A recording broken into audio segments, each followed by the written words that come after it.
Listen, don't get me wrong. Yes, I love hard, but I allow that love to disappear sometimes. Just to show people a picture that they were too blind to see, that naked eye is too blind to see when emotions are compressed and ignored or when cries for help are so obvious.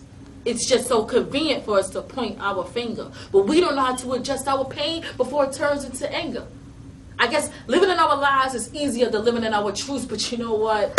Man, I battle with myself to forgive you. My biggest fear is losing someone I love over pettiness, when all I have to do is show a sign of forgiveness. No communication is a form of communication, where the only acts of assumption is the only justification or clarity of confirmation to fuse the situation at hand. We should talk. We need to talk, but only if that talk allowed us to talk, to listen, not talk, to respond. I listen to your side and you listen to mine. Only if it was that simple.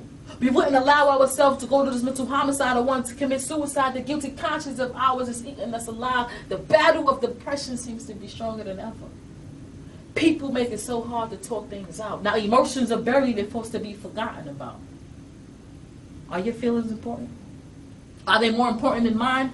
Let's leave the comparisons behind us and focus on what's in front of us. If I ask, are you okay, can you answer that honestly with no hesitation? When was the last time someone asked if you were okay and you weren't afraid to be honest? Well, your honesty controlled you more than the situation controlled you. Honesty and truth were you. See, the truth of the matter is we're immune to disregard our truth and focus on what's considered convenient for us and for them. What's best, nonetheless. Let's shine the light on depression and suicide. How does it get that far? See, the factors are manufactured.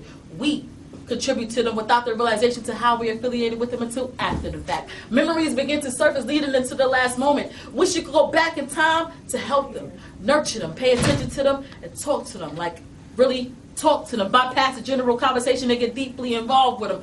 Talk to me. Not with aggression, but with compassion and concern. Take away that feeling of loneliness that seeks out when no one is around. Do you know how it feels to be a prisoner in your own mind? Do you know how it feels to have all of these loved ones but feel as if you have no one? Do you know how it feels to know love? Do you know love? Do you know the importance of love? Not only the word, but the actual feeling of love, where reality is what you see, but it's also a lot deeper than what you see. See, the outside is visible, but can you tell me what you see on the inside?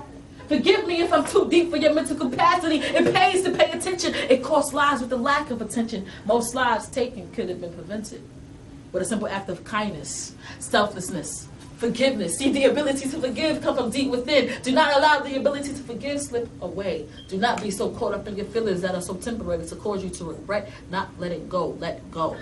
With no bitterness. The acceptance can be difficult. It's always the courage to willingly move on. And as hard as it is, forgiveness is important. And it's important more than we think it is. See, the trick of it is, it's like a form of strength for you. But the real trick is to forgive them. But most importantly, forgive you.